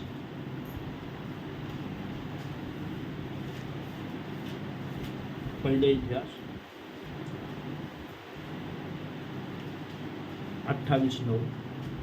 हे माझ्या पुत्रा हा. शकुना, हा. तू आपल्या बापाच्या देवाला ओळख, हे सात्विक चित्ताने व मनोभावे त्याची सेवा कर. हा परमेश्वर सर्वांची मने पाळतो आणि त्यात जे काही विचार व कल्पना उत्पन्न होतात त्या समजतात. तू त्याच्या भोजनी लागशील तर तो तुला प्राप्त होईल, पण तू त्याला सोडिले तर तो तुझा कायमचा त्याग करेल. त्या ठिकाणी सांगितलेलं आहे की तू परमेश्वराच्या भजनी लाग, असं तू त्याला सोडू नको. त्याच्या भजनी लागणं एवढंच काम मनपूर्वक आम्हाला करायचं आणि तेच जमू देत नाही साहेब माहिती त्याला माहिती ह्याच्या जर पूर्णपणे भजनी लागला तर हा जिंकला ते परमेश्वराच्या भजनी पूर्ण मनाने जर लागला तर हा जिंकला हा नक्की स्वर्गाच्या राज्यामध्ये जाणार 100% स्वर्गामध्ये जाणार आणि शैतानाची ती धडपड आहे की याला 100% भजनी लागू द्यायचं नाही स्त्री असो पुरुष असो लेकर असो कोणी असो त्यांना देवाच्या भजनी लागू द्यायचं नाही परमेश्वराला आमचे विचार त्या ठिकाणी स्पष्ट लिहिले वचनामध्ये की परमेश्वराला आमचे विचार कल्पना सगळ्या गोष्टी त्याला ठाऊक आपल्याला जरी वाटत असेल की कोणाला काही कळत नाही परंतु परमेश्वर असं म्हणतो की तुमच्या विचार कल्पना भावना सगळ्या गोष्टी परमेश्वराला माहिती आहे कारण तो असा परमेश्वर गुणधर्माने भरलेला आहे की त्याचे गुणधर्म अनेक आहेत तो दयाळू आहे तो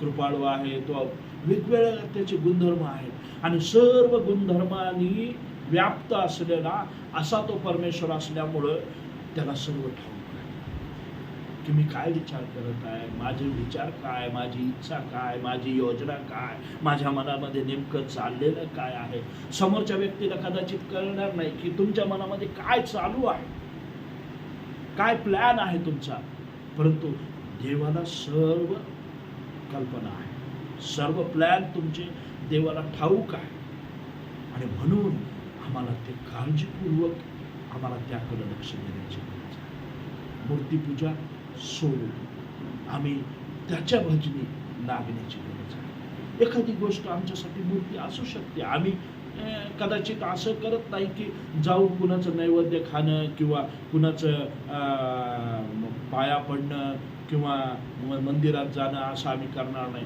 परंतु आमच्यासाठी होऊ शकतंय कोणती तरी मूर्ती आमच्या मनामध्ये घर करू नये हे असंच झालं पाहिजे हे असंच असलं पाहिजे ते तसंच मिळालं पाहिजे पुष्कळच्या लोकांविषयी आम्ही पाहतो की त्यांचा तो स्वभाव बनलेला आहे नाही असंच झालं पाहिजे अहो का आपण म्हणतो कधी कधी काय हट्टी हा माणूस ऐकायलाच तयार नाही 100 लोक याला समजावून सांगत आहेत परंतु हा ऐकायलाच तयार नाही कारण तो त्याचा स्वभाव आहे तो हट्टीपणा करत आहे की हे असंच झालं पाहिजे तर मला ते पटतंय तुमचं नाही तर नाही पटायला तयार नाही परंतु असं म्हणून आम्ही म्हणायला तयार नाही की प्रभू तुझी इच्छा आमच्या जीवनामध्ये तुझी इच्छा आणि ज्या वेळेला अशा गोष्टीला आम्ही स्थान देतो अशा गोष्टीला आम्ही जागा देतो त्यावेळेला तिथं देव आपलं कार्य प्रारंभ करतो काही गोष्टी मी तुम्हाला वचनातून सांगून या ठिकाणी आटोपत घेण्याचा प्रयत्न करूया यशया याचा 44वा अध्याय कृपा करून घरी जाऊन ती पुरे वचन पुन्हा तुम्ही वाचू शकता यशया 44 9 व 13 वचन 13 ते 20 पर्यंत यशया 44 वचन 9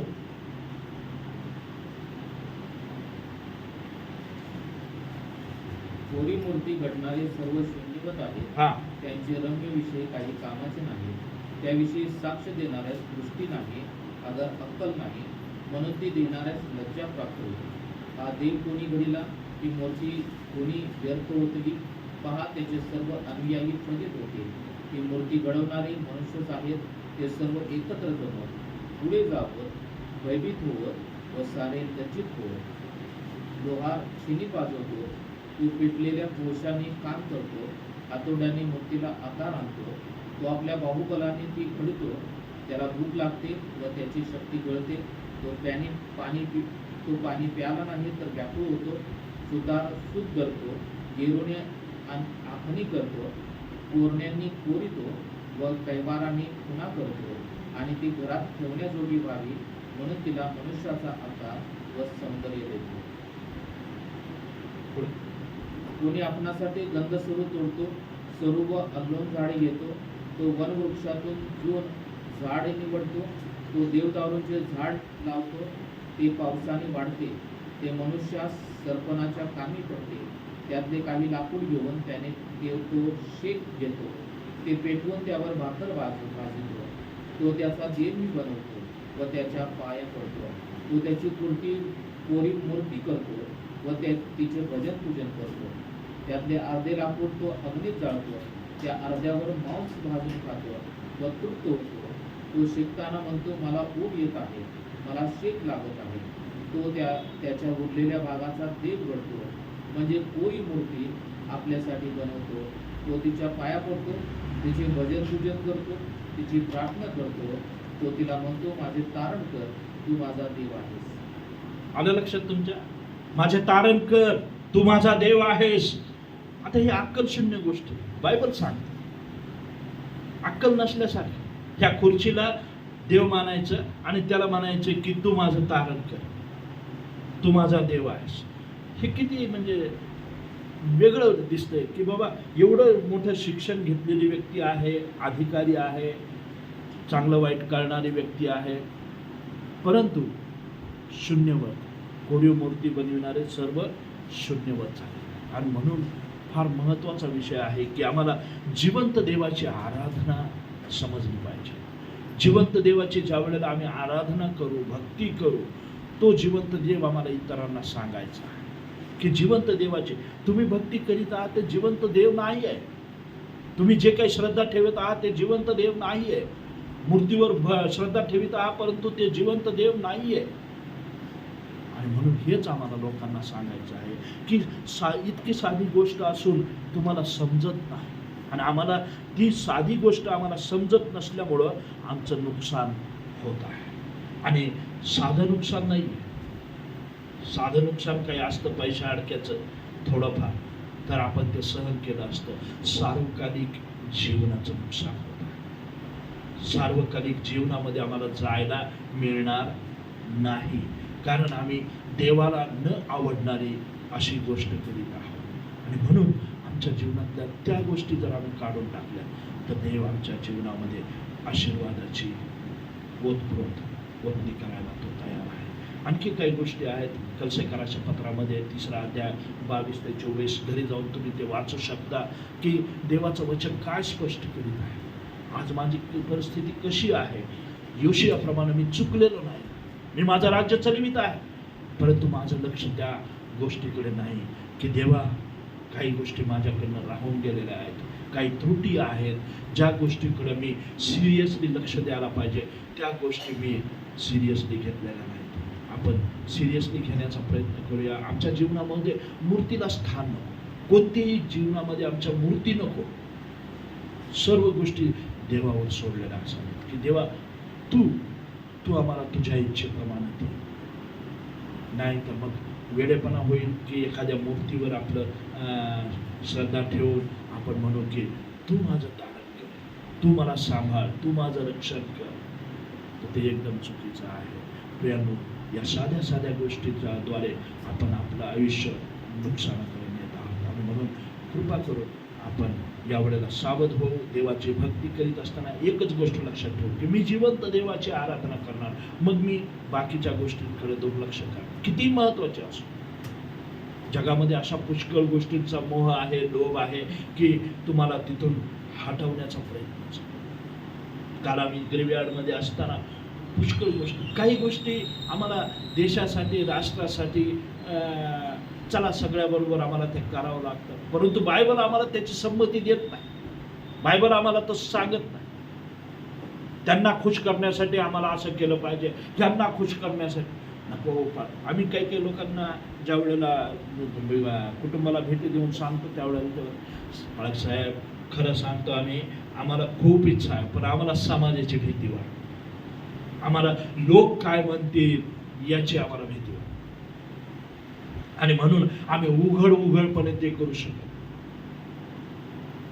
मग त्यांना असं वचन सांगावं लागते की जर तुम्ही उघड येशूचा स्वीकार करणार नाही तर येशू देखील ज्या वेळेला न्याय करायला येईल त्यावेळेला तो तुमचा स्वीकार करणार.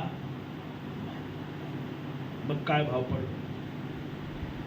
म्हणून आम्हाला देवाचं वचन आहे, देवाचा मान आहे, गांभीर्याने घेण्याचा प्रयत्न करूया. तुमच्या जीवनामध्ये, माझ्या जीवनामध्ये त्रुटी आहेत, आम्ही पूर्णपणे समर्पित झालोत असं नाही, तर काही गोष्टी आमच्या जीवनामध्ये अडखळत आहे. आम्ही थांबलो, काही ठिकाणी आम्ही थांबून विचार करीत आहोत की असं केलं तर कसं राहील, तसं केलं तर कसं राहील. What is better. The better फक्त देवच आम्हाला देऊ शकतो आणि बेटर हे देवाजवळच आहे.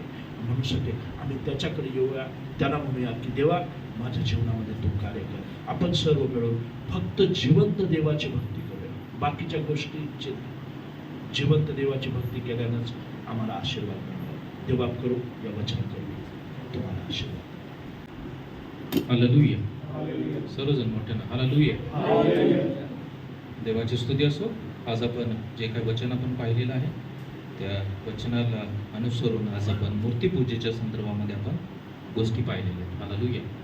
त्यानंतर जेव्हा ते वाचत होतो बाळासाहेबांनी सांगितलं तेव्हा या ठिकाणी पहिल्या दोन वचनामध्ये आपल्याला पाहायला मिळत आहे परमेश्वराच्या दृष्टीने जे बरे ते त्याने केले, मार्गाने त्याचा पूर्वज दावीद चालला तसा तोही चालला, उजवी डावीकडे वळला नाही.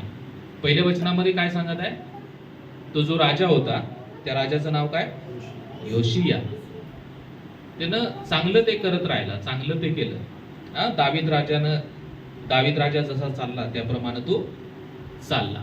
परंतु पुढे जर आपण वाचलं 14वे वचन, त्यानंतर त्यानं मंदिराची दुरुस्ती करायला लावली आणि मंदिराची दुरुस्ती करायला लागल्यानंतर तिथं जे देवाचं जे पैसे होते किंवा संपत्ती होती ते म्हटलं की त्या मंदिरासाठी खर्च करा आणि मंदिरामध्ये जे लोक ते काम करतील त्यांना तुम्ही काय करा, मजुरी त्यांना देऊन टाका. तुम्ही पूर्ण वाचा घरी गेल्यानंतर, खूप चांगला परिच्छेद आहे.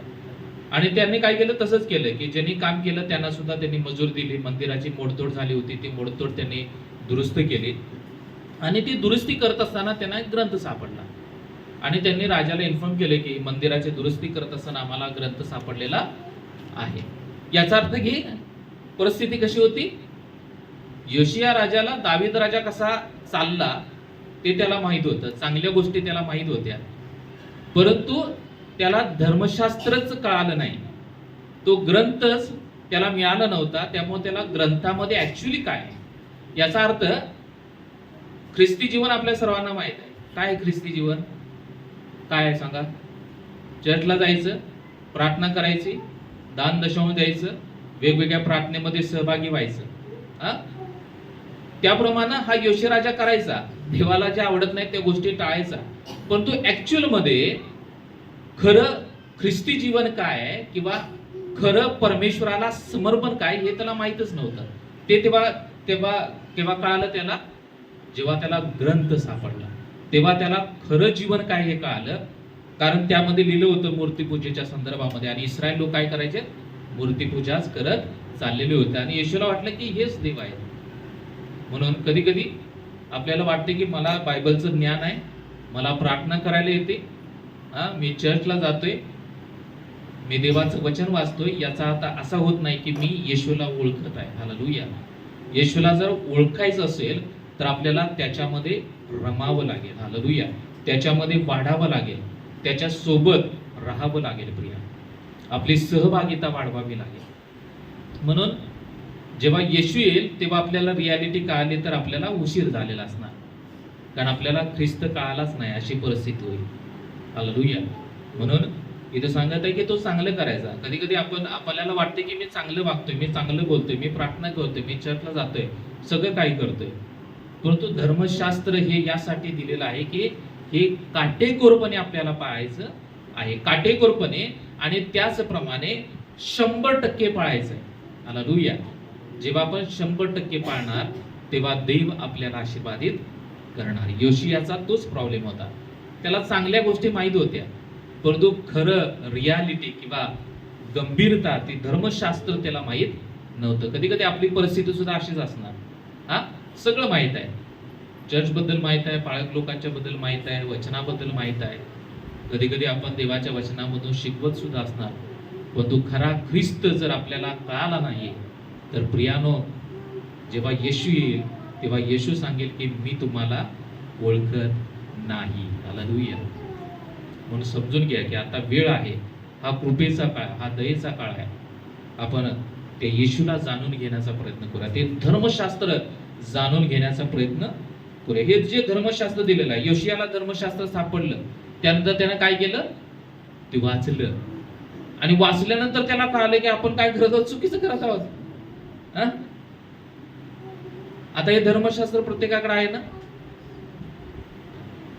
चुकीचं मी करत आहे हे कधी कळणार? हे वाचल्यानंतर. हालेलुया.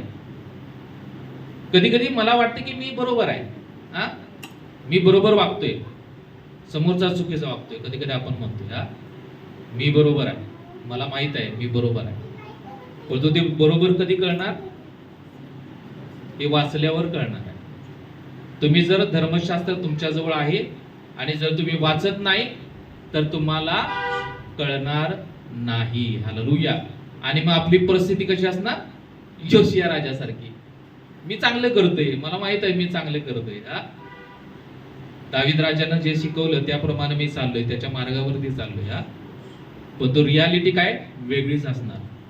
हा रियालिटी वेगळी असणार. म्हणून आपल्याला रियालिटी जर समजून घ्यायची असेल, खरं ख्रिस्ती जीवन समजून घ्यायचं असेल तर आपल्याला काय करायचं आहे? धर्मशास्त्र हे वाचावं लागेल. हालेलुया. परमेश्वर वाचलेलं वचन आशीर्वादित करू. म्हणून मूर्तीपूजा याकडे आपण गंभीरतेने लक्ष दिले. हालेलुया. मूर्तीपूजा करू नका. न कळत आपण करत राहतो, न कळत आपण मूर्तीपूजेकडे आपण वाटचाल करत राहतो. देवबाप आपल्या सर्वांना आशीर्वादित करू. आपण सर्वजण उठून उभा राहूया प्रभूच्या सानिध्यामध्ये. Thank you Jesus. हालेलुया. हालेलुया. सर्वांनी डोळे बंद करूया आणि आपल्या अंतःकरणामध्ये प्रश्न विचारूया की खरोखर मी माझ्या कुटुंबामध्ये किंवा माझ्या वैयक्तिक जीवनामध्ये मी मूर्तीपूजा करत आहे का? लोकांना मी येशूच्या ठिकाणी बसवलेला आहे का? धर्मशास्त्राचा मी आदर करत आहे का? योशिया राजाला धर्मशास्त्र मिळालं, त्यानं वाचलं आणि त्याला सत्य कळालं. जेव्हा तुम्ही धर्मशास्त्राचा आदर आणि सन्मान करणार तेव्हा सत्य तुम्हाला कळणार आणि सत्य तुम्हाला बंधमुक्त करणार. ते धर्मशास्त्र तुम्हाला आशीर्वाद करणार प्रिया. म्हणून धर्मशास्त्राचा सन्मान करणं, त्याचा आदर करणं हे सुद्धा तितकंच महत्वाचं आहे. आपण विचार करूया की माझ्या जीवनामध्ये मला जे माझं बायबल परमेश्वराच्या कृपेनं माझ्याजवळ मिळालेलं आहे ते मी ठेवण्यासाठी त्याचा उपयोग करत आहे का मी ते वाचत आहे दररोज? अशी एक वेळ येईल की आपल्याला धर्मशास्त्र पाहावयास मिळणार नाही. म्हणून या कृपेच्या काळामध्ये धर्मशास्त्र वाचा. योशिया राजाला धर्मशास्त्र मिळालं, त्यानं वाचलं, त्याला सत्य कळालं. त्याप्रमाणे देव तुम्हाला सत्य सांगेल. कसं राहायचं, कसं बोलायचं, कसं वागायचं, सगळ्या काही गोष्टी परमेश्वर या धर्मशास्त्रानुसार तुम्हाला शिकवेल प्रिया. पण तुम्ही जर वाचणार नाही तर ते मला कळणार. Thank you Lord. हालेलुया. धन्यवाद देतो प्रभुदेवा, ते स्तुती करतो कारण प्रभुदेवा तू महान आणि अद्भुत असा परमेश्वर आहेस. प्रभुदेवा आम्ही आमच्या जीवनामध्ये कोणत्याही प्रकारची मूर्तीपूजा करू नये. प्रभुदेवा तुला जे आम्हाला स्थान द्यायचं आहे ते आम्ही तुलाच स्थान द्यावं यासाठी पवित्र आत्मा इथं वाचलेल्या प्रत्येक व्यक्तीला तू सहाय्याने मदत कर. जर प्रभुदेवा आमच्या अंतःकरणामध्ये प्रभुदेवा तुझ्या व्यतिरिक्त जर आम्ही इतर गोष्टींना प्राधान्य देत आहोत, आम्ही आमच्या पैशाला प्राधान्य देत आहोत, आम्ही इतर लोकांना आमच्या जीवनामध्ये प्राधान्य देत आहोत, आम्ही इतर भौतिक गोष्टींना जर आम्ही प्राधान्य देत आहोत तर परमेश्वरा पवित्र आत्मा आज इथं वाचलेल्या प्रत्येकाच्या जीवनामध्ये त्या गोष्टी दाखव आणि प्रभुदेवा त्यानुसार प्रत्येकानं आपलं जीवन बदलण्यासाठी प्रभू तू प्रत्येकाला सहाय्याने मदत कर. प्रभुदेवा जे ठिकाण तुझं आहे ते ठिकाण आम्ही तुझ्यासाठीच राखीव ठेवावं. त्या ठिकाणी प्रभुदेवा तुलाच आम्ही ठेवावं यासाठी पवित्र आत्मा तो आम्हा प्रत्येकाला सहाय्याने मदत कर. इथं वाचलेल्या प्रत्येक व्यक्तीच्या जीवनामध्ये जर कोणत्या प्रकारची मूर्तीपूजा असेल तर आज पवित्र आत्मा प्रत्येकाच्या अंतःकरणाशी बोल, प्रत्येकाचे अंतःकरण खुले कर, प्रत्येकाला आज सत्य समजू दे आणि तू प्रत्येकाच्या अंतःकरणाचे दरवाजे उघड परमेश्वर. प्रभुदेवा कधी कधी आम्ही जुन्या रूढ्या आणि परंपरा यांच्यानुसार प्रभुदेवा काही प्रभुदेवा मूर्तीपूजा करण्याचा प्रयत्न करतो. तेव्हा प्रभू आम्ही मूर्तीपूजा करू नये यासाठी प्रभू तुझी कृपा दया कर परमेश्वरा. प्रभुदेवा आम्ही धर्मशास्त्राचा आदर करावा, आम्ही धर्मशास्त्राचा मान सन्मान करावा, ते वाचावं आणि जेव्हा आम्ही वाचणार तेव्हाच आम्हाला सत्य कळणार आहे. प्रभू इथं वाचलेल्या प्रत्येक व्यक्तीला तू सहाय्याने मदत कर. प्रभुदेवा प्रत्येकाच्या अंतःकरणामध्ये ते ओझ दे की प्रभुदेवा आम्ही तुझं धर्मशास्त्र वाचावं. योशिया राजानं धर्मशास्त्र वाचलं आणि त्यानुसार त्यानं प्रभुदेवा गोष्टी केल्या आणि त्याला प्रभुदेवा तू सहाय्याने मदत केले. प्रभुदेवा त्याप्रमाणे आम्ही तुझं धर्मशास्त्र वाचण्यासाठी ते ओझ आणि ते कळवळा तू आमच्या अंतःकरणामध्ये दे. सर्व कंटाळा तू काढून टाक आणि प्रभुदेवा आम्ही नियमितपणे प्रभुदेवा तुझं पवित्र शास्त्र वाचावं यासाठी तुझी कृपा आणि दया कर. आम्हा प्रत्येकाचा ताबा आम्ही तुमच्या मानात देत आहे. आजचा दिवस आशीर्वादित केला त्याबद्दल आभार मानतो. आम्हा प्रत्येकाचा ताबा तुमच्या महान हातामध्ये देऊन प्रार्थना येशूच्या नावात करतो, आमेन. प्रभूची प्रार्थना करूया. हे आमच्या स्वर्गातील बाप्पा, तुझे नाव पवित्र मानले जाऊ, तुझे राज्य हो, जसे स्वर्गात तसे पृथ्वीवर. तुझ्या इच्छेप्रमाणे हो. आमची रोजची भाकर आज आम्हाला असते आणि जसे आमच्या ऋणास ऋण सोडले आहे तसे आमच्या ऋण आम्हास सोड आणि आम्हास स्पर्शता नकोस तर आम्हास वाईटापासून सोडी. कारण की राज्य, सामर्थ्य आणि गौरव हे सर्व काळ तुझीच आहे, आमेन. आता प्रभू येशू ख्रिस्ताची कृपा, देव बापाची प्रीती आणि पवित्र आत्म्याची सुंदर सहभागिता इथं वाचलेल्या प्रत्येक व्यक्तीसोबत आता आणि सदा सर्व काळ असो, आमेन. आमेन. थँक्यू. God bless you.